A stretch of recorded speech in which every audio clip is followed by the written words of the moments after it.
NEET 2025-এর একটা প্রশ্ন। তাহলে আমাদের কাছে কোয়েশ্চেনে গিভেন কি আছে, যে magnetic flux phi is equal to NH/E হয়। এইবার ফাইকে আমরা লিখতে পারি, দেখো B into A is equal to NH/E, যা ছিল তাই থাকলো, যেখানে B হচ্ছে ম্যাগনেটিক ফিল্ড আর A হচ্ছে এরিয়া। এরিয়া মানে হচ্ছে এই সার্কুলার পাথের এরিয়াটা। আবার দেখো এই ইলেকট্রনটা বি ম্যাগনেটিক ফিল্ডের মধ্যে আছে, তাই না? তাহলে আমরা এইখান থেকে লিখতে পারি mv²/r is equal two EBV, যেখানে mv²/r হচ্ছে অভিকেন্দ্র বল আর EBV হচ্ছে লরেন্টজ ফোর্স, তাই না? তাহলে এখান থেকে দেখো একটা ভি কেটে গেল।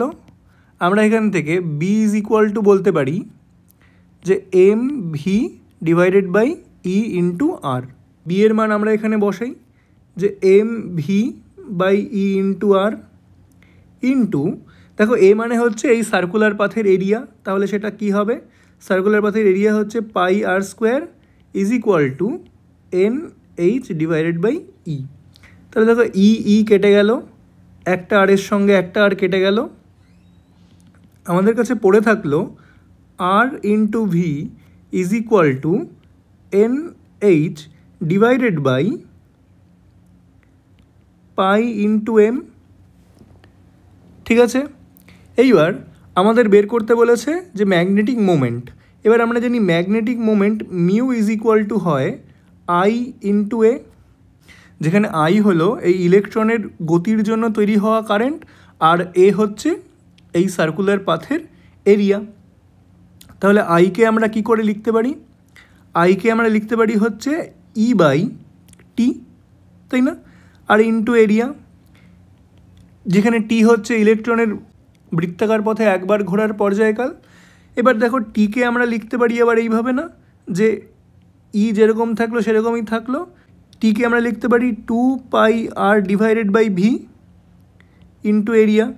তাহলে দেখো এখান থেকে আমরা বলতে পারি EV/2πr আর ইন্টু এরিয়া মানে πr²। তাহলে দেখো আর কেটে গেল, পাই কেটে গেল, আমাদের পড়ে থাকলো EVr/2। ঠিক আছে, এইবার দেখো তো এই যে VR যেটা পড়ে থাকলো, এই VR এর মানটা আমরা এখান থেকে বসাতে পারি।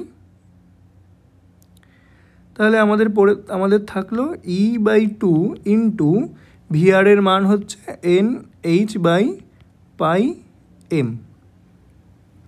তাহলে আমাদের থাকলো পড়ে NHE/2πm, mu is equal two এটা।